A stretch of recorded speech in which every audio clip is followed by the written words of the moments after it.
Muy buenas tardes, sean todos ustedes bienvenidos a esta espectacular charla que tendremos el día de hoy con el licenciado Carlos Valerio. Él va a ser nuestro moderador en voluntades anticipadas. Le damos la bienvenida.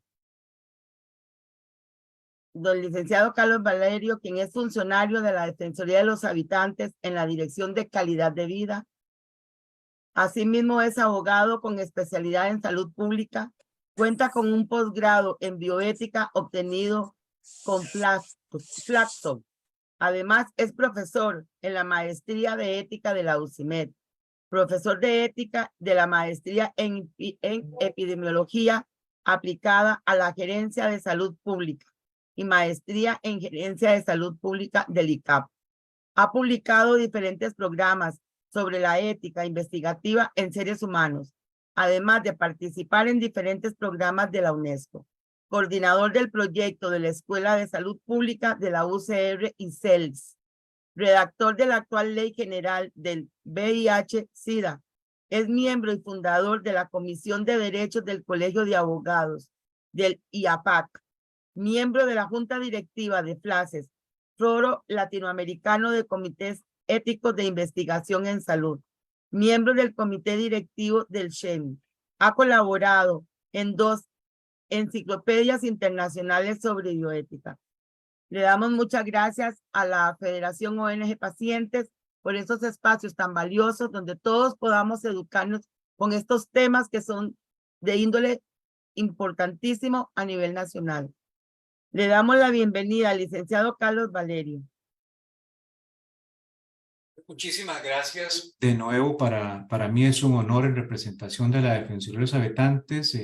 Trabajar con ustedes es un tema muy novedoso, muy interesante, es muy bonito lo que vamos a ver hoy, porque tiene que ver con una cuestión que no teníamos en la legislación costarricense y que era absolutamente necesario. Es decir, ¿qué hacer cuando no tengamos la capacidad de poder tomar una decisión sobre nuestra salud y estamos imposibilitados de tomarla porque estamos inconscientes o porque estamos en algún grado, digamos, de poder tomar esa decisión? Se le conoce como voluntades anticipadas. Así que de eso vamos a hablar esta noche. Voy a compartir pantalla. Voy a agradecer que ustedes me digan si la pantalla está debidamente compartida. Sí, señor, correcto. Ok, ese es el título de la charla, voluntades anticipadas. Ese es el título correcto de este tema, voluntades anticipadas. Quizás lo van a escuchar ustedes también como testamentos vitales. También es, digamos, una nomenclatura, un concepto que se usa en la doctrina. Y también en el inglés, digamos, en el derecho anglosajón, como living will, o sea, también como el testamento vital. Pero para nuestros efectos, para la legislación costarricense, vamos a hablar de voluntades anticipadas.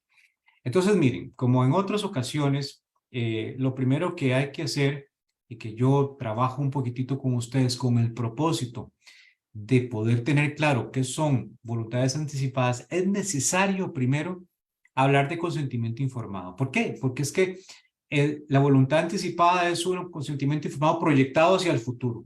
Entonces, si no entendemos qué es consentimiento informado, sus requisitos y condiciones, se nos hace un poquitillo más complicado entender qué son voluntades anticipadas. Y para ello, yo siempre hago un ejercicio con ustedes y pregunto, ¿qué edad tiene la ley que instauró el consentimiento informado en Costa Rica? ¿Y con qué propósito hago yo esto? Con el propósito de dar cuenta de que el instituto jurídico del consentimiento informado tiene mucho tiempo y que fue un aporte del mundo jurídico, del mundo de los abogados, al mundo de la medicina, sobre todo a partir, digamos, de los últimos 50, 60 años, quizás un poco más, con todos los instrumentos internacionales de derechos humanos que se han ratificado por parte de Costa Rica, que dan cuenta de la importancia de la autonomía de la voluntad. Entonces, dicho esto, digamos, yo siempre hago un tipo de acertijo. ¿A qué edad se instauró en Costa Rica, desde el punto de vista jurídico, el consentimiento informado? Y hay 3 propuestas, digamos, hay 3 respuestas. La primera, 1943, la segunda en 1973, y la última, C, disculpen, repite A, pero es un error, 1887. ¿Qué pasó en Costa Rica en cada una de estas fechas? En 1943 se instaura el Código de Trabajo, que hoy tenemos vigente. Es una de las normas más importantes que tenemos en Costa Rica en materia de seguridad social. En 1973 se aprobó la Ley General de Salud, que hoy tenemos, que es importantísima también. Y también se reformó el Código Civil, que es el que se aprobó en 1887. Es decir, hace más de 150 años aproximadamente.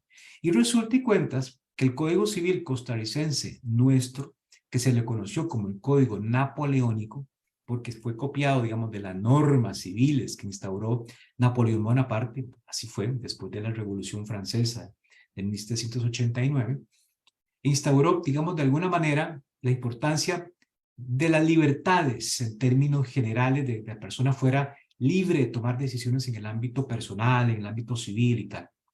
Sin embargo, cuando intentamos responder a la pregunta que le estoy formulando, resulta que la respuesta correcta no es cuando se aprobó el Código de Trabajo, sino que la respuesta correcta es 1973. En 1973, gentes, pasaron dos cosas muy importantes en la legislación costarricense con respecto al tema que vamos a ver hoy. Primeramente, la primera parte, que es consentimiento informado.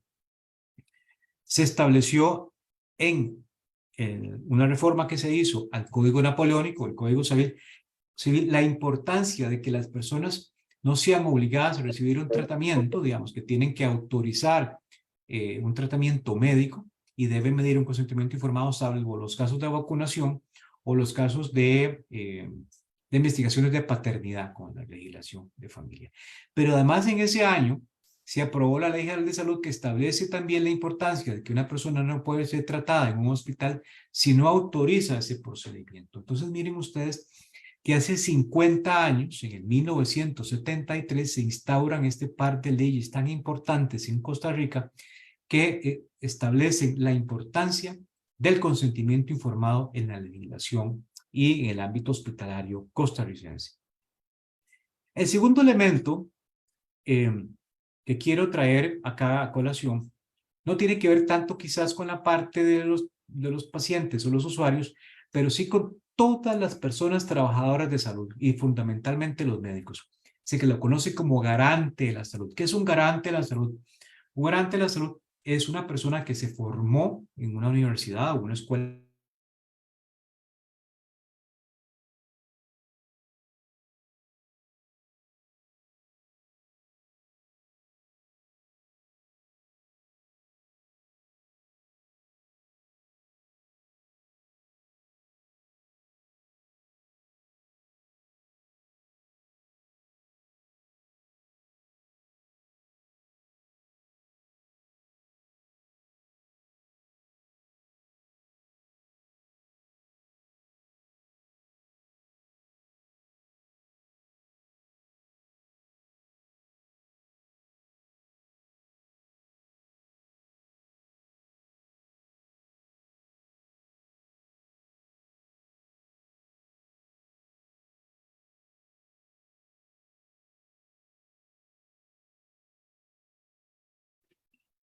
Nos van a disculpar, pero tenemos problemas técnicos con el licenciado Valerio.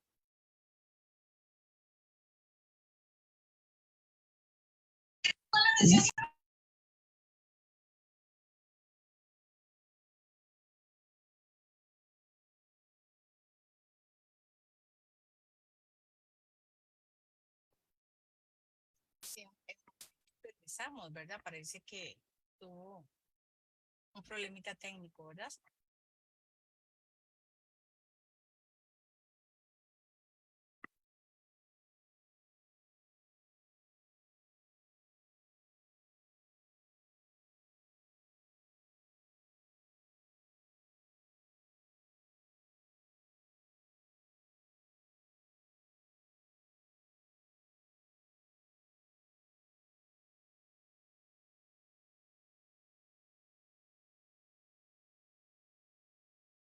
Silvia, don Carlos está tratando de reconectar nuevamente.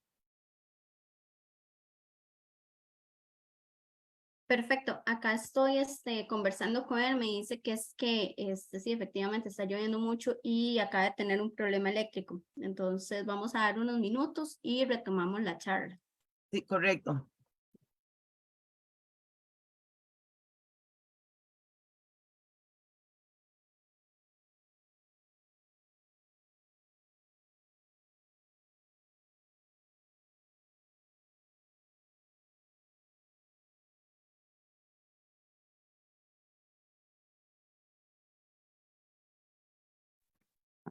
Ok, está bien. Voy a revisarlo porque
Estoy de vuelta.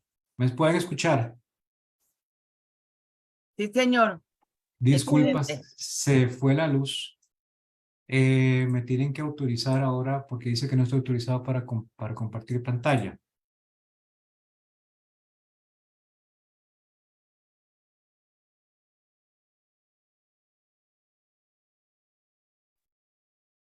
Ahora sí.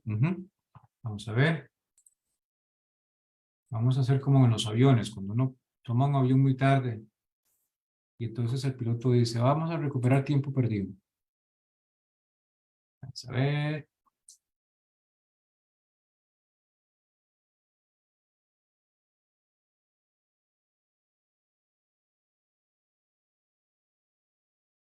Ahora sí, ¿verdad? Retomando. Les decía que el siguiente concepto importante se le conoce como garante de la salud. El garante de la salud es ese profesional sanitario que fue formado en la universidad y que constantemente tiene que actualizarse, estar estudiando, repasando la materia, tiene que estar actualizándose con temas técnicos como temas éticos o jurídicos, digamos, por ejemplo, ese es el Gran Congreso Médico Nacional que hay la semana entrante allá en Guanacaste, que yo voy a estar participando casualmente. Pero además no solamente es capacitarse, sino es poner a disposición, saber poner a disposición los medios, que son esas habilidades que él aprendió, los protocolos, el instrumental, el equipamiento, todo al servicio de los médicos, perdón, al servicio de los pacientes. De forma tal que digamos que esos medios sean idóneos, correctos, me refiero a los medicamentos, el instrumental, el hospital, la camilla y tal, puestos a disposición para intentar asegurar un resultado. En medicina no es posible hablar de resultados, salvo en la medicina reconstructiva, y algunos opinan que no, pero la medicina es una profesión de medios. Yo pongo todos los medios disponibles para que el paciente logre obtener un determinado resultado, rehabilitarse, curarse, que no tenga dolor, que no tenga sufrimiento, etc. Este es un concepto clave que debe existir siempre en una charlita en relación con los derechos de los pacientes y consentimiento informado. Entonces, precisamente esos son los medios, ¿verdad? Es decir, las normas, la lex artis, que es el arte de tratar pacientes, ¿verdad? cumplir con los cánones éticos y también estar actualizándose constantemente. Es un tema fundamental que hay que tener presente. ¿Por qué hay que hablar de esto también esta noche? Porque en el tema del consentimiento informado y en el tema de las voluntades anticipadas, el médico es un instrumento, es una cuestión instrumental al servicio de la voluntad del paciente. Y eso es lo que hay que entender. ¿Por qué? Porque el paciente es el centro. Esa es una cuestión fundamental que tenemos que tener clara. El paciente, el usuario, es una persona que alrededor de ella deben girar las decisiones que se toman en el mejor interés o en el interés superior de esa persona. Lo que se conoce como una estrategia centrada en la persona. Y el médico, digamos, como un instrumento al servicio de lo que el paciente desee. Ojo que no estoy diciendo que el paciente puede querer o desear todo, porque no todo es médicamente posible y no todo es legalmente posible, como veremos más adelante. Entonces, para poder hablar de consentimiento informado, decía yo temprano, tenemos que hablar primero qué es información, qué es consentimiento informado. La información es un proceso continuo a lo largo de toda la atención médica de un paciente en el ámbito hospitalario. Constantemente el paciente está recibiendo información administrativa, información sobre sus derechos, información por parte de trabajo social, información por parte de las visitas, qué horario de visitas tiene, y por parte de los clínicos, el psicólogo, el médico y tal. Entonces, la información siempre se recibe. Pero el consentimiento informado es una cosa distinta. El consentimiento informado es un instrumento, es un documento donde consta que la persona autorizó realizar o no realizar un determinado procedimiento diagnóstico o médico, o clínico.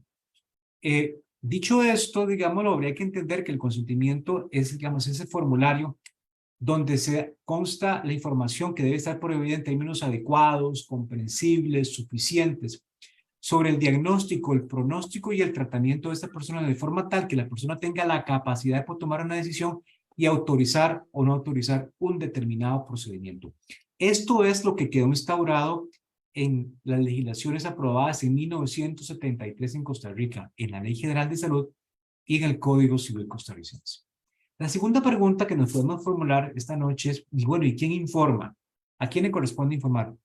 Usualmente siempre se ha creído que es el médico. Claro, el médico usualmente informa sobre los actos médicos, pero la enfermera informa al paciente en cuanto corresponde a enfermería.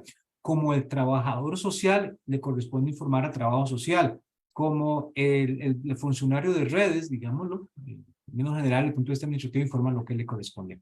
Es decir, que todos los profesionales en salud informan, cada uno informa dentro de los ámbitos de sus competencias. El médico no debería informar lo que le corresponde a la enfermera no debería informar lo que corresponde al médico. En teoría, ¿verdad? A veces el médico termina informando por todos los profesionales en salud, pero lo correcto es que cada uno informa por el campo de su aplicación. En cualquier caso, respondiendo a la pregunta, ¿a quién corresponde informar? El profesional sanitario y básicamente el personal de enfermería y el personal clínico o médico. ¿Y de qué se debe informar un paciente o un usuario a la hora de firmar un consentimiento informado? Bueno, intentando responder a estas preguntas, ¿qué se va a hacer? La naturaleza de la información. Se va a hacer un tratamiento de quimioterapia, se va a tomar una muestra de sangre, se va a hacer un medio diagnóstico que se debe desear a la persona. Los segundos son los objetivos de la intervención, se va a curar, se va a rehabilitar, se va a tomar una muestra de sangre, se va a intentar obtener una información del laboratorio para tratar de explorar qué tiene el paciente. La tercera, los beneficios. Bueno, con esto esperamos curar, rehabilitar, reducir el tamaño del tumor. Podemos ahora hacer un diagnóstico, verificar si usted tiene VIH-Sida o no lo tiene, por ejemplo. ¿Cuáles son los propósitos de ese consentimiento informado? Y hay que explicar los riesgos, las molestias y los efectos secundarios. Es decir, hay que explicar, digamos, las cuestiones que podrían ser negativas, pero que son necesarias que el paciente tome en consideración. Y luego, explicar si hay otras alternativas y por qué se está tomando la alternativa en ese momento, digamos, por qué se escoge quimio sobre radio o por qué una cirugía en lugar de, digamos, otro procedimiento. Y algo muy importante, como la autonomía de la voluntad, lo he dicho anteriormente, la libertad, que lo he explicado en otras lecciones, como parte de los derechos de los pacientes. La posibilidad de retirar el consentimiento en cualquier momento. Bueno, salvo que usted está en medio de una cirugía, y eso es muy difícil, pero donde siendo, digamos, física o materialmente posible, el consentimiento se puede retirar. ¿Cuándo se debe usar el formulario? Usualmente nuestra legislación en Costa Rica y las normas de la Caja Costarricense de Seguro Social establecen que en procedimientos invasivos, digamos como una toma de muestra de sangre, como una operación, como un tratamiento de quimioterapia que entrañan un riesgo. Es que imagínense que no sería posible tener un consentimiento informado por cada acto médico, es que no nos daría tiempo. Hay que escoger los procedimientos que verdaderamente ameritan que quede constando en el EDUS, en el expediente del paciente que autorizó o desautorizó el procedimiento. Bien, ¿cuáles son los elementos? El primero es una capacidad de comprender que está relacionada primero con la edad, digamos la mayoría de edad, los 18 años, sí, eso no obsta que puedan haber personas menores de edad que puedan consentir algunos actos, y también la capacidad, no solamente la edad, sino la capacidad cognitiva, es decir, evaluar si el paciente, el usuario, la persona a la cual se está invitando a participar en ese acto clínico, tiene la capacidad de comprender lo que se le está invitando a participar. Luego hay que revelar información, pues claro, hay que decir qué se va a hacer, cómo se va a hacer, cuándo se va a hacer, darle información al paciente o al usuario. De alguna manera hay que hacer un ejercicio de comprensión y entender que el paciente ha comprendido a través de preguntas o repreguntas, ¿verdad? Tratando de entender o de comprender que el paciente ha comprendido. Luego la voluntariedad, es decir, no es posible que su consentimiento informado no puede ser un consentimiento, no puede ser un acto contra la voluntad de esa persona. Por ende debe autorizarse, debe existir y verificarse que fue voluntario. Para eso se usa testigos y otro tipo de cuestiones que son importantes que ya veremos adelante. Ahora, ¿cuándo no es necesario un formulario de consentimiento informado? Imagínense que llega una persona con una picadura de culebra al servicio de emergencias, que llega una persona con un accidente de tránsito o que llega con un infarto. No es posible en este momento pedirle consentimiento informado. Digo, mire usted, señor, quiere que le curen su tratamiento, le ofrecemos tratamiento por esa picadura de culebra o por ese balazo que tiene usted porque una riña en calle o accidente de tránsito. Se prescinde en ese momento el consentimiento informado porque la urgencia es inminente y hay que atenderla. Eso no obsta para que posteriormente, cuando la persona tenga capacidad de consentir y autorizar, digamos, haya restablecido, pueda ir realizando algunas autorizaciones o no. Incluso pedir la alta hospitalaria. Quiere salirse del hospital, luego superada la fase de emergencia, podría suceder. La renuncia, cuando la persona dice, el usuario, a mí no me informe, yo no quiero que usted me informe, yo nunca he sabido casos de esos, para serles franco, no sé si ustedes, la persona dice, yo renuncio que me informen, yo acepto que me atiendan y no me estén contando en ninguna cuestión relacionada con el tratamiento que voy a recibir. Lo otro es el privilegio terapéutico. El privilegio terapéutico es un privilegio del médico, del clínico, básicamente, en que el paciente no está en capacidad de poder recibir la información por alguna razón especial, podría causarse un daño más grande que el que yo quiero atender. Por ejemplo, cuando yo como clínico le diga a la persona que tiene un cáncer, a la señora, un cáncer de cervix, y sé que en el EDU se dice que esa persona tenía un tratamiento hospitalario por una ideación suicida o una tentativa de suicidio. Es posible, a partir de esa información, creer que la persona podría cometer otro acto contra su integridad si supiera que tuviera cáncer del cervix. No se trata de no informar, se trata de no informar en ese momento y esperar a preparar a la paciente, el ejemplo que estoy usando, para que pueda dar la información que requiere. Entonces hay un privilegio terapéutico, yo como clínico no informo, pero espero un momento para informar. Las personas con discapacidad, con esto no estoy diciendo que las personas con discapacidad no deben autorizar, sino que hay condiciones bajo las cuales, y esto es toda una lección que podemos dar posteriormente, podrían no estar autorizadas para consentir porque, digamos, están en una situación de incompetencia mental, que puede ser temporal o puede ser más o menos permanente. Lo que significa aquí es, pues, que las personas con una discapacidad mental, no es física, ¿verdad? No es que la persona porque esté sentada en una silla de ruedas no va a poder autorizar un procedimiento, sino una discapacidad emocional, una discapacidad psicosocial o sobre todo mental.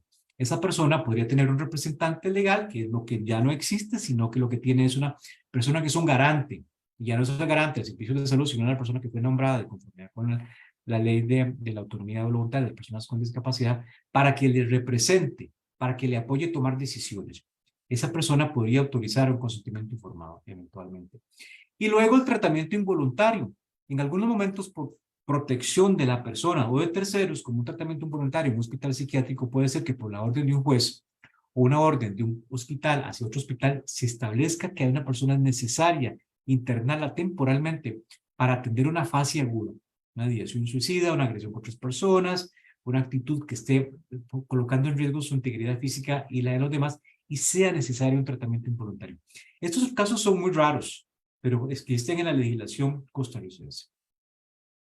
Dicho esto, gentes, ahora sí, todo esto que yo he hablado, los requisitos, las condiciones y las excepciones, de alguna manera se comprimen y siguen vigentes en la teoría que voy a explicar ahora en relación con las voluntades anticipadas. Entonces, resulta y cuentas que en condiciones regulares, como las que acabo yo de explicar, la persona, el paciente, el usuario, tiene sumada, tiene la capacidad jurídica, es decir, tiene una mayoría de edad, tiene capacidad de poder actuar, de obligarse por un acto, porque tiene mayor de 18 años, o digamos, puede ser una persona menor de 18 años, pero autorizada a realizar algunos procedimientos clínicos o médicos, y tiene una capacidad de actuar, digamos, comprende, razona, ha entendido el consentimiento. Entonces, ese par de situaciones generan, por lo tanto, un consentimiento informado. Eso es todo lo que he dicho yo ahora. Eso es en condiciones regulares. Pero, ¿qué ocurre en condiciones excepcionales? ¿Qué pasa si yo estoy inconsciente? ¿Qué pasa si estoy en una situación internado en un hospital y estoy bajo los efectos de la sedación por una situación de urgencia y no puedo consentir? Es decir, uno de estos dos elementos falta. Faltó la capacidad de actuar. No puedo actuar, pero subsiste, permanece la capacidad jurídica. Yo sigo siendo una persona que podría autorizar, consentir, sigo sintiendo, sigo pensando, etcétera, pero no tengo una capacidad de poder tomar decisiones importantes. La capacidad jurídica no se pierde, gente. Ese es el mensaje que quiero transmitir.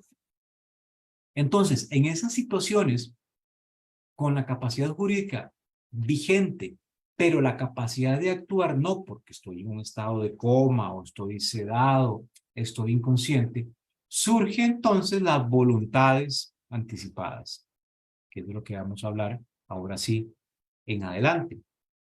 Las voluntades anticipadas son, digámoslo de esta manera, son un salto que se hace del presente, yo autorizando un consentimiento informado proyectado al futuro, con la diferencia que el consentimiento informado que yo otorgo hoy en el presente, de conformidad con las reglas que he comentado anteriormente, rendir información, voluntariedad, que no haya coacción, que se firme en un documento, ocurre en un caso concreto. A mí me están diciendo, señor, miren, necesitamos iniciar 25 sesiones de radioterapia. Necesito que usted autorice ese procedimiento. Y en este momento en el acto, presente una firma. Necesito que usted se le invite le estoy invitando a realizar unas sesiones de quimio, tantos días y tantas sesiones. O una operación que hay que realizar para extraer, digámoslo, un tumor, o una operación para corregir una hernia. Entonces, yo autorizo en el presente. Yo autorizo que es un caso concreto. Pero yo no sé qué va a pasar en el futuro. Yo no sé qué va a pasar mañana, pasado mañana, qué va a pasar dentro de un año. No tengo ni idea.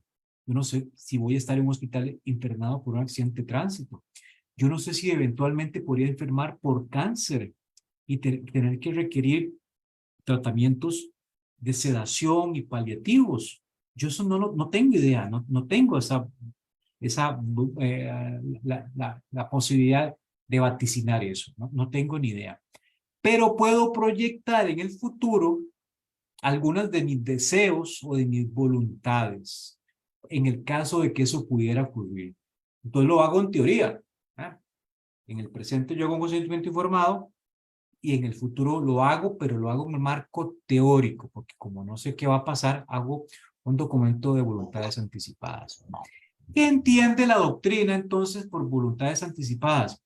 Como unas instrucciones previas que abarcan tres tipos básicamente, las que se hacen para ser tenidas en cuenta en determinadas situaciones clínicas al final de la vida. Yo quiero no ser intubado, por ejemplo. Las que se hacen en consideración al posible padecimiento de determinadas enfermedades que producen incapacidad permanente o temporal para tomar decisiones. No quiero en un determinado momento que se tome la decisión de que me ubiquen en una camilla de determinadas condiciones. Y por último, a las que se realizan para decidir sobre el destino del cuerpo, los órganos del mismo. Donación total o parcial de los órganos para fines terapéuticos, docentes o de investigación. Es decir, que yo dispongo de mi cuerpo. Yo dispongo que mi cuerpo sea utilizado para las escuelas de medicina de la Universidad de Costa Rica. Dispongo que mis órganos sean utilizados para un trasplante, las córneas, el corazón, los pulmones, etc. Eso se puede hacer de forma escrita, haciendo la salvedad, que ese es otro tema, que en Costa Rica el consentimiento para donación de órganos o tejidos es tácito. Es decir, yo si no me opuse en vida, estoy diciendo que sí, porque soy un ser muy solidario con los demás y estaría autorizando que con la muerte pudieran obtener mis órganos, si yo no dije nada. Claro, si yo dije algo, yo puedo decir, oiga, yo quiero que me entierren enterito. Yo quiero que me incineren, yo puedo tomar todo ese tipo de decisiones. Eso es lo que yo puedo de alguna manera establecer en ese tipo de documentos conocidos como voluntades anticipadas. Ahora, la voluntad anticipada es un proceso de comunicación y de deliberación desarrollado en el contexto de una relación médico-paciente en la cual, por la trascendencia que posee, debe cumplir ciertas formalidades. Es decir, ya lo veremos con detalle que yo no puedo pedir cualquier cosa porque no sea médicamente posible, porque no sea éticamente posible o porque no sea legalmente posible. Y entonces hay dos tipos, al menos en la doctrina. Digamos, las más típicas. Yo expreso mis valores. Yo no quiero estar hospitalizado, por ejemplo. Yo, en el caso de que una situación de estas ocurra, yo quiero, y le digo a los familiares, y le digo a los paramédicos, constando en ese documento por escrito, mis valores me dicen a mí que yo quisiera en mis últimos días permanecer en mi casa. No quisiera estar en una unidad de cuidados intensivos o una unidad de cuidados intermedios. Para poner solamente un ejemplo. Puedo disponer también de qué tipo de cuidados y tratamientos quisiera recibir. Bueno, quisiera recibir tratamientos para el control del dolor o algunos podrían disponer eso. Quiero iniciar procedimientos, no quiero que se haga procedimientos mágicos o eróticos conmigo. No quiero que se intenten maniobras que me vayan a mí a generar lo que se conoce en doctrina como encarnizamiento terapéutico. Si ustedes los clínicos consideran que ya empezó la fase, digámoslo, de que no hay tratamiento curativo, sino paliativo, entonces yo autorizo cierto tipo de procedimientos. Digamos, yo puedo autorizar o no resucitación cardiopulmonar, ventilación mecánica, alimentación artificial, continuar con un proceso de diálisis en caso de encontrarse en coma profundo, en caso de una situación de demencia profunda, irreversible, enfermedad crónica o fase terminal. Digamos, eso es como lo más típico. Ahora, los más atípicos yo también podría disponer en ese testamento vital, como lo he dicho antes, los órganos y tejidos, las córneas, mi corazón, mis pulmones. Nombramiento de un representante sanitario, es decir, una persona de mi confianza, que sea la persona que va a articular, que va a ser un intermediador, que va a interpretar lo que yo quise. Y luego la reproducción post-mortem. Es posible que yo pueda, en el caso de una mujer, tomar células reproductivas, óvulos, o el caso de un hombre, semen, y esas tomarlas, quiero conservarlas, ¿verdad? En algún laboratorio del país, y en caso de que ocurriera, digamos, una situación de mi muerte, disponer qué hacer con esas células reproductivas. Así que se realice el procedimiento que siempre hemos querido hacer mi esposa y yo, o voy a disponer que se donen para que sean utilizadas por otra persona para una inseminación artificial o para una fertilización in vitro. Ven que son raras, son como muy atípicas, ¿verdad? Pero existen y es posible que ocurran. Ahora, hay enormes ventajas de las voluntades anticipadas. Lo primero es la seguridad jurídica. ¿Por qué? Porque es que antes, y todavía ocurriendo, porque ahora les voy a contar dónde está la parte complicada de esta historia que les estoy contando. Antes, los médicos decían, ¿qué hacemos con este señor? No tenemos claro, hubiéramos querido que nos hubiera dejado dicho. Y los familiares no los encontramos.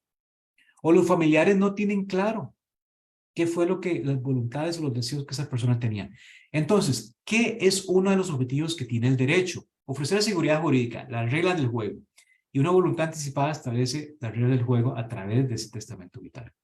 Expresa valores, es decir, yo expreso lo que yo quisiera desde el punto de vista emocional, religioso, como quisiera que fueran los últimos momentos de mi vida en caso que fuera necesario. Ojo que quiero advertir algo muy importante. Las voluntades anticipadas no son únicamente para disponer del momento final de mi vida. Puede que yo tenga una situación temporal que no necesariamente significa que me encuentro en riesgo de que mi vida esté perdiendo la vida. Me puedo encontrar en una situación, digámoslo, inconsciente, por un accidente de tránsito y tal, y estoy inconsciente y la voluntad anticipada aplica también para ese caso. Entonces yo expreso deseos cuando los puedo expresar. Los expreso en presente proyectado hacia el futuro. Es importante porque es un contrapeso contra el paternalismo médico. Entonces aquí el médico no llega y va a decir, yo lo que creo es que este paciente hay que intubarlo, o la comisión de expertos que en ese momento esté atendiendo a los pacientes, el comité, digamos, el servicio de emergencias, por ejemplo. Digamos, es un contrapeso del paternalismo porque entonces se impone la voluntad del paciente diciendo, yo en estas circunstancias, señor médico, eso es lo que quiero que se realice. Alivia el estrés moral del médico y la familia, claro, porque entonces tenemos claro qué es lo que el paciente quería. Ya lo sabemos, entonces no hay ámbito para la incertidumbre o para la duda o para el estrés. Y evidentemente que ayuda a un mejor empleo de recursos hospitalarios, porque si tuviéramos limitaciones sobre un respirador o de otra cuestión que por escasez de recursos, empleamos aquellos de conformidad con las disposiciones de cuántas personas hayan establecido que hubieran establecido de forma anticipada cómo que quisieran ser atendidos. ¿Cuáles personas participan? Participan, por supuesto, un otorgante. ¿Qué entendemos por otorgante? El paciente, el usuario, la persona que está estableciendo en ese momento el testamento vital. Testigos, como ya los veremos en la legislación costarricense, un representante sanitario, que es una persona que es un interlocutor, que es un garante, es una persona de apoyo, digamos, entre la persona y el personal clínico. El profesional sanitario, digamos, lo que participa en ese momento, y un notario, digamos, un notario que es la persona, no necesariamente en todos los casos, yo puedo dejar un testamento vital fuera de las condiciones de un notario.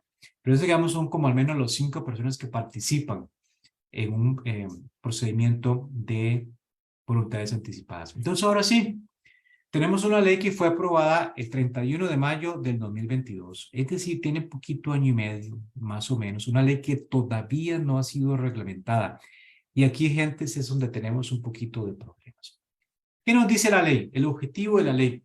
La presente ley tiene el objetivo de garantizar el derecho de las personas en el pleno uso de sus facultades, es decir, en el presente, a expresar su voluntad a través de un consentimiento informado, como lo he hecho yo, mayor de edad, etcétera, que tenga capacidad cognitiva, de manera anticipada con respecto a las intervenciones médicas que se requiere realizar para salvaguardar la vida de la persona o las funciones vitales de su organismo, por un equipo de salud, mediante su manifestación libre y voluntaria, la cual debe señalarse por escrito en una declaración de voluntades anticipada, para que ésta sea respetada en situaciones en que la persona no puede manifestar su voluntad. Bajo ninguna circunstancia, dice la ley, podrá entenderse y practicarse tal declaración algún tipo de forma de eutanasia. De una vez la ley nos dice, oigan, si ustedes creyeron, gentes, que íbamos a poder autorizar la eutanasia, no es posible de conformidad hasta el momento en la legislación costarricense. La definición continúa diciendo, para los efectos de esa ley se entenderá por declaración de voluntades anticipadas esa manifestación que se realiza mediante un documento en el cual la persona manifiesta de manera expresa, consciente y anticipada su voluntad en cuanto a las intervenciones médicas, enfermedad y muerte, sobre cuales no puede manifestar su voluntad o consentimiento en el momento de la realización. La persona no está en este momento en condición de autorizar. Elementos importantes. Bueno, tiene que existir una disposición sobre los tratamientos que pueden referirse tanto a la enfermedad como a la lesión. ¿Verdad? No se puede tratar solamente enfermedades, puede ser ocurriendo en ese momento una lesión importante que no sea una enfermedad que esté teniendo la persona. para que la persona declarante ya padece, como a los eventuales situaciones que podrían ocurrir en el futuro. Es decir, yo puedo autorizar un consentimiento informado, eso es lo que nos está diciendo esta primera parte de la ley, de algo que ya yo sé que tengo hoy. Ya yo sé que tengo cáncer, ya yo sé que tengo una esclerosis múltiple, o yo sé que tengo, digamos, alguna otra situación crónica grave, que yo sé que en algún momento me va a incapacitar para tomar decisiones. Yo puedo adoptar esa voluntad anticipada proyectándola con respecto a esa situación en el futuro. Yo decía, ¿se acuerdan que yo decía que uno no sabe qué va a pasar en el futuro? A pesar de que usted tenga cáncer, a pesar de que usted tenga una enfermedad que le podría incapacitar para tomar esa decisión, usted no sabe cómo va a terminar ese momento cuando esté en el hospital. Por eso no deja de ser teórica. Y luego lo otro es que yo puedo hacerlo con respecto a una situación futura. Eso sí es puramente teórica. Lo segundo es que las previsiones relativas a las intervenciones médicas acordes con la buena práctica clínica que desea recibir o las que no desea recibir en relación con el final de la vida, siempre que sean conforme con la Lex Artis. Es decir, yo puedo pedir en el voluntad anticipada todo tipo de procedimientos, menos aquellos que riñen contra los actos clínicos que estén normados. Es decir, yo no le voy a pedir a una persona, a un médico, que me aplique un tratamiento de quimioterapia que quizás sea por debajo de la línea de lo que se está estableciendo, iría contra el Lex Artis, podría ser. O yo no podría pedirle, digamos, un procedimiento que, digamos, no fuera ético, ¿verdad? O que no fuera legal, no fuera jurídicamente aceptado en Costa Rica, como ha dicho, como la eutanasia. Además, otro elemento que establece es que en el supuesto de situaciones críticas, vitales e irreversibles respecto a la vida, se podrá incorporar declaraciones para que se evite el sufrimiento como medidas paliativas. Yo podría solicitar, como lo he dicho hace algunos minutos, no quiero tener dolor, no quiero tener sufrimiento, por favor, alívienme todo este tipo de cuestiones en un momento dado. Y tengo que designar a una persona representante sanitaria y hasta 2 suplentes, es decir, porque bueno, yo no sé si esa persona va a estar en ese momento. Puede ser que falte primero que yo, ¿verdad? O que esté conmigo en ese momento y se encuentre en la misma situación, ¿verdad? Esta designación la realizará la persona declarante en el orden que estime conveniente, indicando la persona representante sanitaria titular y el orden de los suplentes. En caso de omisión del punto anterior, se tomarán en el orden que aparecen en el documento, siendo la primera persona la titular y las siguientes las suplentes. En cualquier momento, la persona representante sanitaria podrá renunciar o retirar su consentimiento al mandato que había aceptar como anterioridad. No está obligado a quedarse ahí hasta el final con la voluntad de esa persona. ¿Estamos claros de momento? Vamos a seguir un poquitito más con lo que es una persona representante sanitaria. Como ustedes ven ahí en la imagen, alguien que está a la par del paciente. Es esta persona representante que ha sido designada por la persona declarante, pues, otorgó la voluntad anticipada, para que actúe como un interlocutor ante el personal sanitario que está atendiendo para garantizar que se ejecute la voluntad manifestada por el declarante. Es decir, esa persona que estuvo en ese momento cuando yo firmé mi voluntad anticipada y va a estar en el momento en que la situación real que yo preví para que de alguna manera pueda garantizar que lo que yo pedí se cumpla. Ese es el papel que tiene el representante sanitario. No es que tome decisiones por el paciente, no.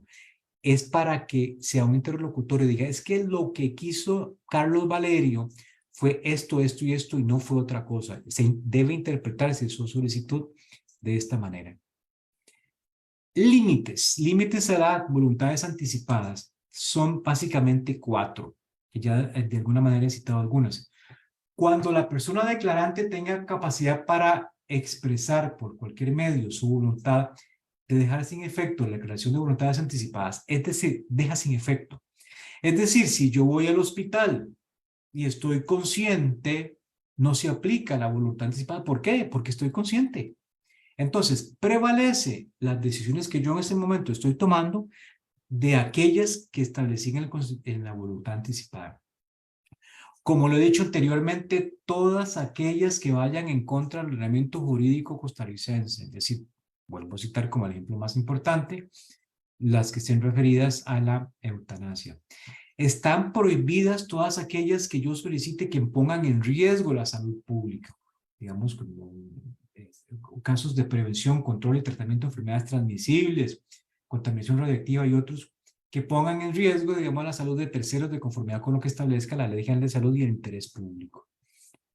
En la atención de emergencia médica que conlleve a la aplicación de un procedimiento clínico de forma inmediata con la imposibilidad real de verificar la voluntad anticipada. Es decir, de la persona o solicitante de una persona representante del respectivo consentimiento. Es decir, en aquellos casos de emergencia, ¿verdad? En que no hay posibilidad de saber qué fue lo que la persona dijo de forma anticipada, porque el testamento no está. Imagínense a la persona con la picadura de la culebra, el accidentado, o la agresión con armas, o el infartado. Imagínense mientras se busca el consentimiento, mientras se busca la voluntad anticipada, se muere el paciente, gentes. Entonces ahí hay que actuar de inmediato. No podemos esperar. Si el paciente llega con debajo del brazo con el documento de voluntad anticipada, cosa que parecería bastante extraña, pues es distinto. Seguimos. ¿Cómo se formaliza? La formalización de las voluntades anticipadas. Hay que asegurar la identidad de la persona, hay que estar muy seguros, mira, que la persona que está diciendo es esa persona. ¿Y cómo se hace? Mediante una cédula de identidad, digamos, eso es como lo más básico. Tiene que, igual que con el consentimiento informado, tiene capacidad de actuar. Recuerdan que yo lo dije, ¿verdad? No se pierde la capacidad de actuar, que se proyecta hacia el futuro. Entonces, cuando la persona otorga la voluntad anticipada, tiene que tener capacidad de actuar, expresar su voluntad de forma libre y consciente, o sea, que no haya presiones por parte de nadie. La voluntad puede ser efectivamente conocida por el personal asistencial involucrado en la atención, sí, efectivamente puede realizarse en un ambiente hospitalario. Para cumplir estas funciones, la ley debe regular adecuadamente los procedimientos de formalización y, en su caso, un registro de estos documentos. Aquí me voy adelantando con lo que no tenemos. Todavía esta ley no ha sido reglamentada y, por lo tanto, no tenemos el registro del que voy a hablar más adelante. Requisitos subjetivos, es decir, de la persona. Hay que hacer varios chequeos. Evidentemente que sea una persona mayor de edad, que tenga una capacidad jurídica y que haya expresado libremente su voluntad y que lo haya dejado por escrito en este documento. Digamos, esos son los 3 requisitos que habría de tener muy presentes. Procedimiento de formalización de voluntades anticipadas. Digámoslo, puede hacerse por cualquiera de estas 3. No significa que tienen que estar las 3. Es cualquiera. 1, yo lo puedo hacer con un notario y 2 testigos. Si lo hago con un notario y 2 testigos, está bien hecha. O lo puedo hacer ante al menos 2 profesionales de salud en las especialidades de medicina, enfermería, psicología clínica y 2 testigos. Y yo en el ambiente hospitalario autorizo en un documento que el médico tratante, que el personal de enfermería que está ahí, yo deseo que en caso de que fuera necesario, yo no estuviera consciente si realicen tales o cuáles procedimientos, cuáles van a ser mis voluntades, cuáles son mis deseos, etc. Si se hace con la fórmula B, también está bien. Y la C es ante una persona representante del Registro Nacional de Voluntades Anticipadas y 2 testigos. Eso va a estar muy raro, por ahorita les voy a explicar por qué. Sí, pero en todos los casos, tanto si yo lo hago por acto notarial, si lo hago con frente de profesionales médicos o si lo hago ante un personal del Registro Nacional, siempre será necesario la comprobación de los requisitos que establece la ley y deben estar testigos. Es decir, en todos los casos será necesaria la comprobación de los requisitos establecidos en la ley y los testigos deben ser personas mayores de edad, los 2 testigos, con plena capacidad jurídica y no podrán estar vinculados con la persona declarante por matrimonio. Es decir, yo no puedo poner a mi esposa que sea testigo en unión libre o de hecho o parentesco hasta el 2º grado de consanguinidad o afinidad en relación patrimonial alguna. ¿Por qué? Porque aquí puede haber presiones, puede haber confusiones, puede haber emociones vinculadas de amor o desamor y yo podría tomar una decisión poco difícil porque en este tipo de situaciones están involucradas las emociones y los sentimientos. ¿Qué mejor que escoger a una persona fuera como testigo fuera, digamos, de estas condiciones que esté más neutral o digamos más en un ámbito de menos presiones. Ya casi vamos terminando. La modificación, la sustitución o la revocatoria de la declaración de voluntades anticipadas puede ser modificado porque, por supuesto, yo lo puedo cambiar como cualquier otro testamento, como yo dispongo del carro, de la casa, de las acciones que tengo, también puedo disponer de mi voluntad anticipada.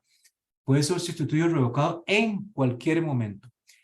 Para la modificación o la sustitución se seguirá cualquiera de los procedimientos que se utilizaron para la formalización, siempre y cuando se posea la capacidad jurídica, que no se haya perdido, ¿verdad? Y que la manifestación sea clara, expresa y consciente. ¿Por qué? Porque yo puedo cambiar con el tiempo, porque la ciencia puede cambiar con el tiempo, y entonces puede ser que ya yo acepte algún procedimiento que no estaba tan seguro que podría ocurrir.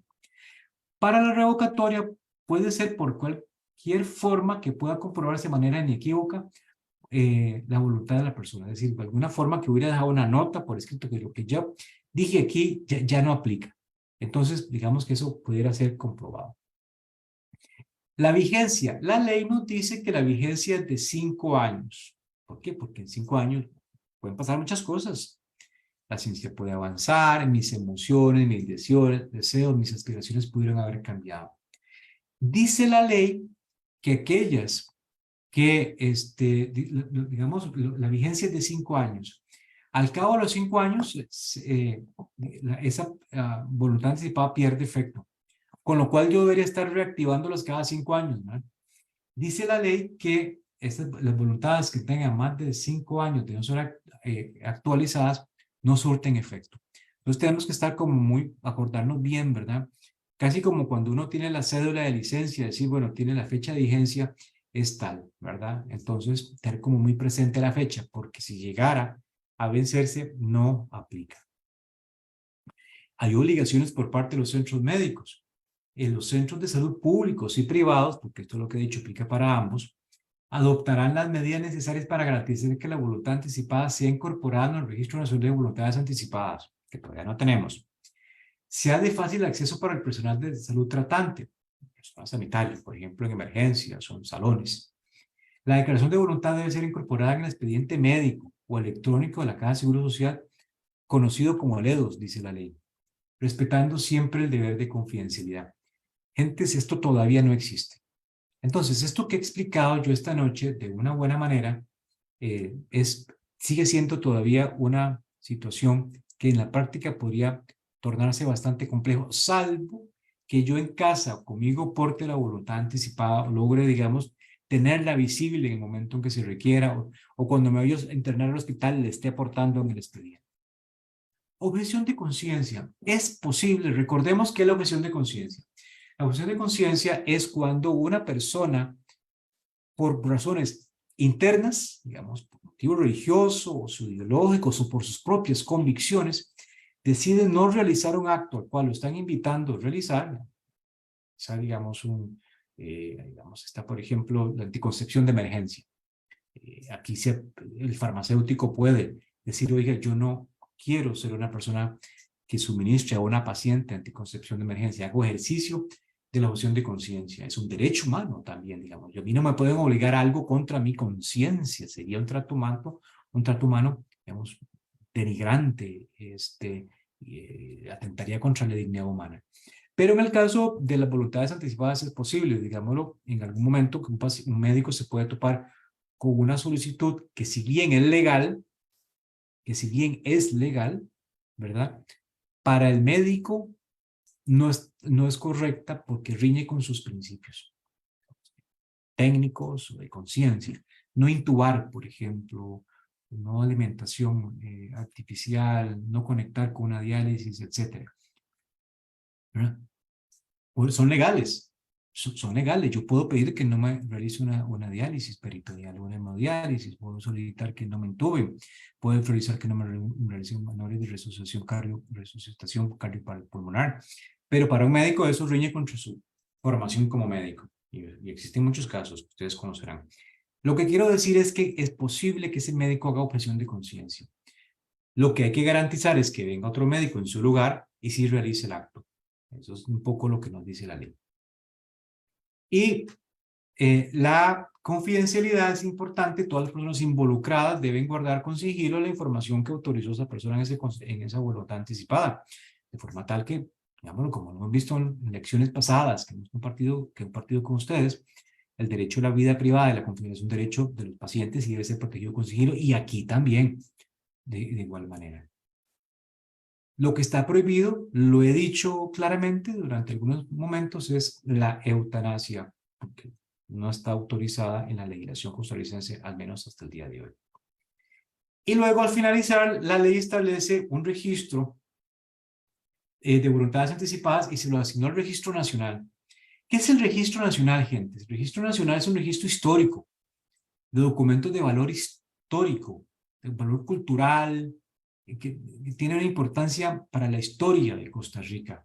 ¿Qué hace el registro? ¿Qué hacen las voluntades anticipadas ahí? No hace nada, no tienen nada que ver. Eso fue una mala ocurrencia del legislador. Eso ha generado que hoy hay un proyecto de ley que se esté atendiendo, se esté tramitando en la Asamblea Legislativa, que está excluyendo al Registro Nacional y le esté asignando esto al Ministerio de Salud. Ya tiene más sentido. El Ministerio de Salud debería tener un registro, como existe un registro, o debería, porque tampoco está, para la donación de órganos y tejidos. Para finalizar, quería compartir con ustedes un pensamiento, una idea de Shervin B. Nuland, que dice así: el día que yo padezca una enfermedad grave que requiera un tratamiento muy especializado, buscaré un médico experto.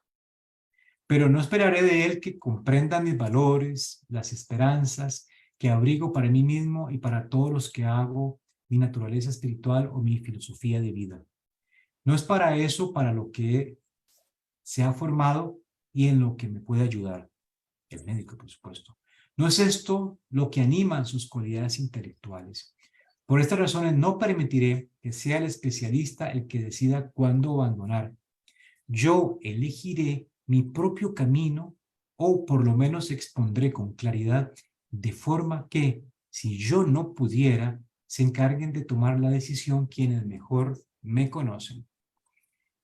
Termino con este pensamiento y quiero agradecer de manera muy particular, de nuevo, a la Federación de ONG Pacientes por la invitación que nos hacen a la Defensoría de los Habitantes, pero quiero agradecer a una persona en particular que ha sido mi maestro en este tema en muy buena parte, que es el doctor Alejandro Marín, que es digámoslo, la persona que promovió en Costa Rica la ley de voluntades anticipadas, y él nos ha enseñado mucho de lo que yo les he transmitido a ustedes esta noche. Así que a él, gracias por este medio, si el doctor Alejandro Marín me está escuchando. Dejo de compartir pantalla y me pongo a sus órdenes con muchísimo gusto. Muchas gracias, licenciado Valerio. Definitivamente es un tema bastante importante en donde todos los pacientes debemos de conocer no solo nuestros derechos, sino nuestros deberes, ¿verdad? De poder cumplir y conocer aún más de lo que es el consentimiento informado. Ahora la parte de las preguntas la va a realizar nuestra compañera, la licenciada Deyanira Zúñiga, la presidenta de la Asociación Metamorfosis. Adelante, Deyanira. Muchas gracias, don Carlos. Como siempre, usted con un tema muy exquisito y muy de la actualidad para nosotros, las organizaciones y líderes de organizaciones. Bueno, de verdad aquí en el chat tenemos, primero que más que todo, halagos, ¿verdad? Para su presentación, para su ponencia. Tenemos algunas preguntas, por ejemplo, creo que ya usted lo dijo, nos consulta doña Yamilet Chávez que si podría quedar estas voluntades en el EDUS. Me parece que usted ya lo contestó, no sé si quieres mencionar algo al respecto. Sí, y me parece muy importante la pregunta y quiero aclararlo. Oficialmente todavía, como no tenemos un reglamento a la ley de voluntades anticipadas, oficialmente esto no está incluido en el EDUS, ¿verdad? Sin embargo, es mi opinión, que si yo como usuario o paciente sé que podría ser necesario una voluntad anticipada en virtud de un tratamiento que voy a llevar, yo me preparo con requisitos que hablé, con un notario, con el mismo ámbito hospitalario, y dejo una constancia. y pediría que sea incorporada en mi expediente físico o de alguna manera en notas que consten en el EDUS. Estoy proponiendo algo que quizás no esté del todo claro en el ámbito clínico, pero que a fin de cuentas, al estar la ley, yo no podía desconocer una disposición sustantiva sobre un derecho y decir simple y llanamente, porque no está incluido en el EDUS, no se respetaría la voluntad del paciente. Eso me parecería muy grave. Por eso es que digo, digamos, afirmo de forma categórica que si el paciente lo hace, podría ser incorporado de alguna manera en el EDUS o de alguna manera en el expediente físico. Gracias. También nos habla acá un caso específico. Dice la señora Mayra Sequeira que desde el año pasado toda la familia le abandonó y los doctores no le permiten vivir sola, por lo que ahora vive en un cuarto de la casa de una familia amiga. A ella le ha pedido a esa persona que en caso de enfermedad se hace cargo de sus cosas como un testamento. Y la única forma legal que yo he hecho, dice, esto es poniéndolo a ella como apoderada generalísima. Pero yo quiero, dice, algo más serio y que realmente se cumplan mis deseos en caso de que yo no esté o ella ya no esté. Entonces, ¿a dónde o cómo se hace eso de las voluntades anticipadas? Tengo problemas cognitivos y a veces olvido cosas y mi comprensión es lenta. ¿Cómo podría ser ella? Yo creería que para este caso, y aquí es muy importante el trabajo social de los hospitales, yo creería que valdría la pena que en este caso de la señora, si trabajo social de la caja del hospital donde ella es atendida, aún no ha recabado su información, pudiera empezar por recabarla para poder identificar una persona en la familia o en el vecindario, una amiga o un amigo, que sea la confianza de la señora. ¿No? Y que una vez identificada esa persona, podamos iniciar, se puede hacer en el ámbito hospitalario, iniciar, digamos, con los médicos, un proceso tendiente a establecer algunos deseos o aspiraciones que pudieran ir adoptando la forma de un testamento vital. Como se puede hacer con un notario, el problema es que los notarios tenemos que pagarles y cobran honorarios, ¿verdad? Entonces, digamos, si tenemos recursos económicos limitados, yo creo que la opción B es la más adecuada a partir de la designación o la recomendación de trabajo social. Mi apuesta va por ahí. Yo creería también, y le apuesto a esto, que de alguna manera es posible, es probable, también que la Universidad de Costa Rica tiene los TCUs, el trabajo universitario, trabajo comunal universitario, ¿no? Que realizan gestiones de alguna manera legal, aun cuando no tienen fe pública porque no son notarios, pero sí ofrecen servicios y es posible tal vez que él o la abogada que esté en un consultorio jurídico pudiera apoyarle. Pero empecemos por trabajo social y la recomendación que podría hacer. Siempre es bueno tener a una persona que tome las decisiones, no es un representante legal, pero siempre es bueno tener una persona cerca, que en caso de alguna crisis esté presente para que pueda al menos decirle a los clínicos qué era lo que eran mis deseos y cuáles eran mis aspiraciones. Como no tenemos, y finalmente para decir, como no tenemos instaurado esto de forma formal en el ámbito nacional, yo podría creer que en los hospitales privados sí se está haciendo. Debería haber un registro en el ámbito privado y debería yo, pues, eventualmente en algún momento verificarles esto que les estoy diciendo. Pero en el ámbito público estoy convencido de que esto ni por asomo, lamentablemente. La señora Silvia Díaz que consulta, falta de reglamento, ¿se puede aplicar la ley? Sí, yo como abogado, yo no puedo. Y yo tengo en eso una fuerte diferencia incluso con la Caja del Seguro Social y el Ministerio de Salud. La ley de trasplante, voy a hablar de ley de trasplante primero. La ley de trasplante de órganos fue reformada el año pasado y se estableció que los tejidos como las córneas, que no son órganos, las tejidas no son órganos, como el corazón, el pulmón, son tejidos. Se estableció como lo dije al principio, que si yo no me opongo en vida, las cuerdas pueden ser obtenidas, como si yo no me pongo en vida el corazón o los pulmones. Se lo conoce como consentimiento tácito. A mí me ha dicho la caja, el Ministerio de Salud, que no se puede aplicar esto porque no hay reglamento. Digo, ¿cómo? Porque no hay reglamento. O sea, yo no puedo desconocer un derecho que está en una ley porque falta un reglamento. Y entonces lo digo acá igual para los testamentos, para las voluntades anticipadas. El hecho de que no exista el reglamento no impide que yo pueda ir donde un notario. Hoy, yo puedo ir donde un notario o puedo en el servicio hospitalario, en opción 2 que di, con los clínicos y dejar manifiesta mi voluntad. Yo soy del criterio, lo dejo muy firme esta noche, de que sí es posible, que la falta de reglamentación no debería ser un impedimento para el gozo y el disfrute de este derecho. Sí, igual vuelve a anotar la señora Mayra que ella hizo la consulta en trabajo social y que ya en el EDUS está esta persona anotada como su contacto principal. Ah, ok. Esa es la persona con la que hay que empezar a trabajar algunas voluntades anticipadas, algunos deseos, con el apoyo de ella y los clínicos en el hospital.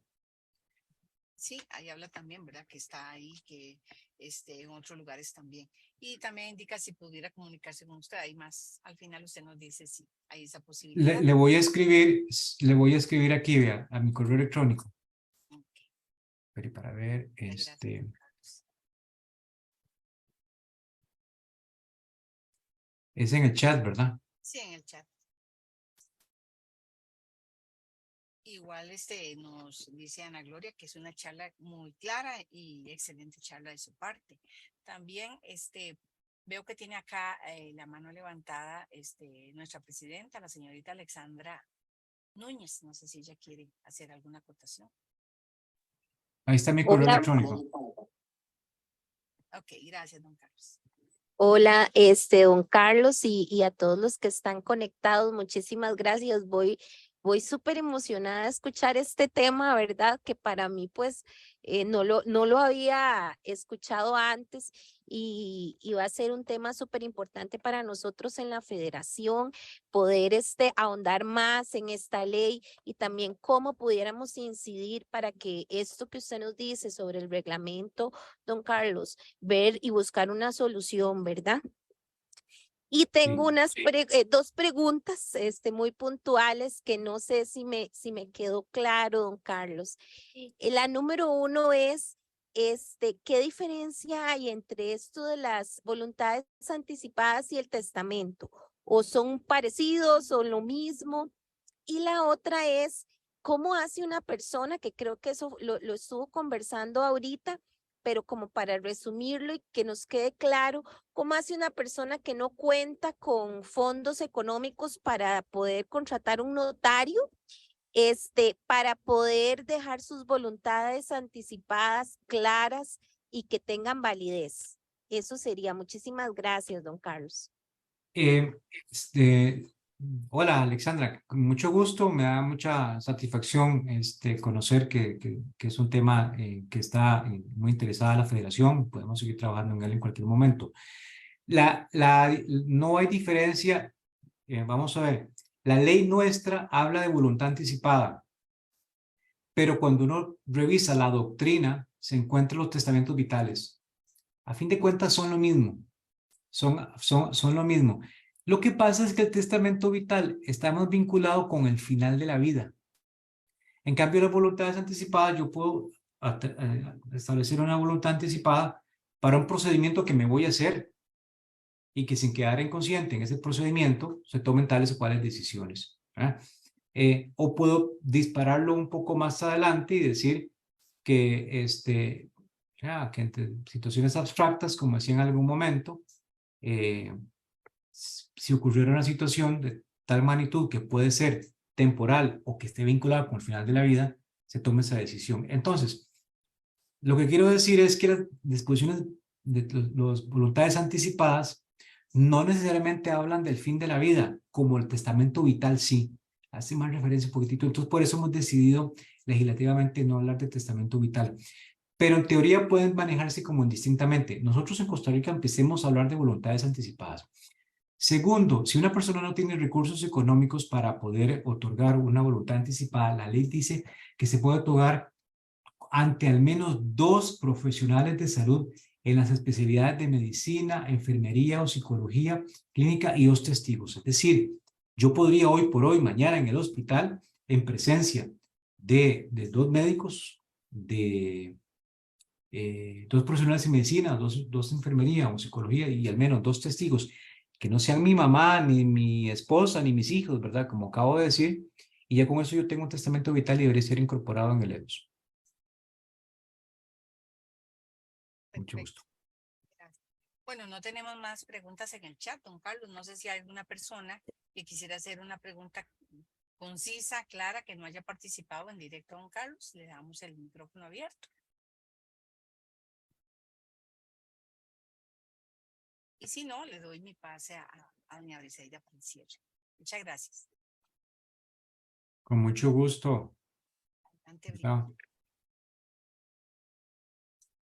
Bueno, aparentemente todo quedó muy claro, un tema definitivamente que debemos seguir abordando porque es donde debemos educarnos, ¿verdad? Y poder educar a las pacientes. Así es que bienvenido el apoyo que nos pueda seguir brindando don Carlos con este valiosísimo tema.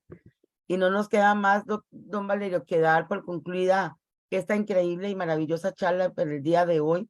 Le agradecemos muchísimo este espacio donde nos brindó su conocimiento y su valiosa experiencia, ¿verdad? Y asimismo les agradecemos a todas las personas, a todas las compañeras que se hayan conectado a esta maravillosa charla el día de hoy. Les agradecemos su tiempo y les deseamos que tengan una esplendorosa noche. Agradecidas nosotras de haber compartido con ustedes este tema. Y don Carlos, nuestro eterno agradecimiento por su compañía. Muchísimas gracias a todos y linda noche. Con mucho gusto, encantado de la vida, cuídense mucho. Hasta la próxima.